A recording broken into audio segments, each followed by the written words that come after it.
La bonne saison est propice aux balades cyclistes en groupe. À côté des courses cyclistes qui ont un statut particulier et dont on ne parlera pas aujourd'hui, la loi attribue des avantages aux groupes de cyclistes en fonction de leur taille et de leur organisation. Prenons tout d'abord un groupe de cyclistes de moins de 15 participants. Le principal avantage que la loi donne pour ces groupes de 2 à 14 cyclistes est de pouvoir circuler à deux de front. En agglomération, des cyclistes qui roulent à deux de front ne doivent se remettre en file indienne que si et seulement si le croisement est impossible. Hors agglomération, par contre, ils doivent se remettre en file indienne à l'approche d'un véhicule venant par l'arrière. Ce point-ci n'est pas toujours bien respecté par certains petits groupes de cyclistes. Pour le reste, ces groupes de moins de 15 cyclistes doivent appliquer les règles valables pour les cyclistes individuels et notamment emprunter les pistes cyclables praticables. Ce point n'est lui non plus pas toujours bien respecté par les petits groupes. Ensuite, il y a les groupes de 15 à 50 cyclistes. Entre 15 et 50 participants, le groupe peut être accompagné d'au moins 2 capitaines de route et de 2 véhicules d'escorte roulant à 30 mètres environ à l'avant et à l'arrière du groupe. Au-delà de 50 participants, le groupe doit obligatoirement être accompagné d'au moins 2 capitaines de route et de 2 véhicules d'escorte roulant à 30 mètres environ à l'avant et à l'arrière du groupe.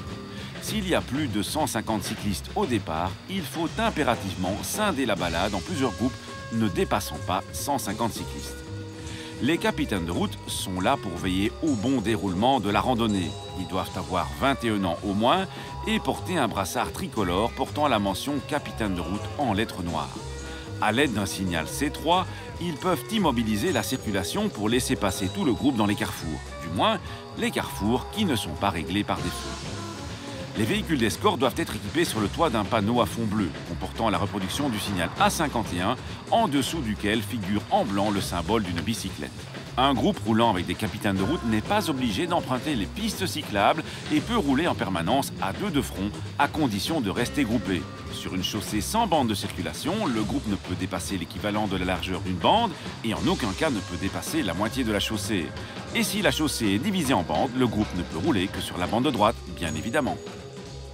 En tant que conducteur d'un véhicule motorisé, vous devez être particulièrement vigilant quant à la présence de cyclistes sur la route, car ce sont des usagers vulnérables. Et il est aussi particulièrement inconvenant de manifester votre impatience quand quelques cyclistes vous ralentissent un tout petit peu.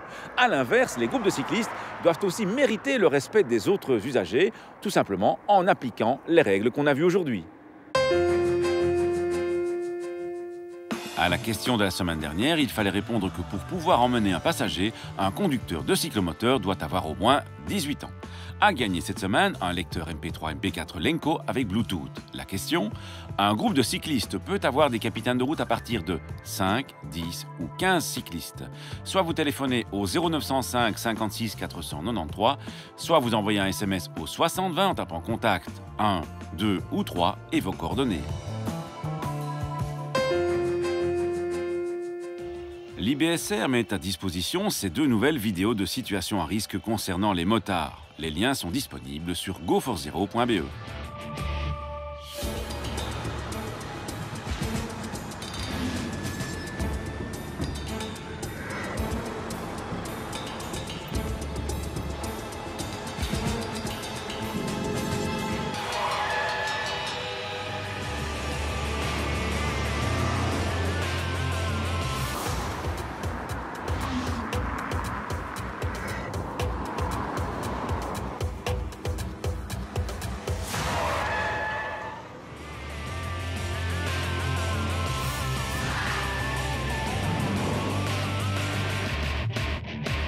À la semaine prochaine et d'ici là, bonne route!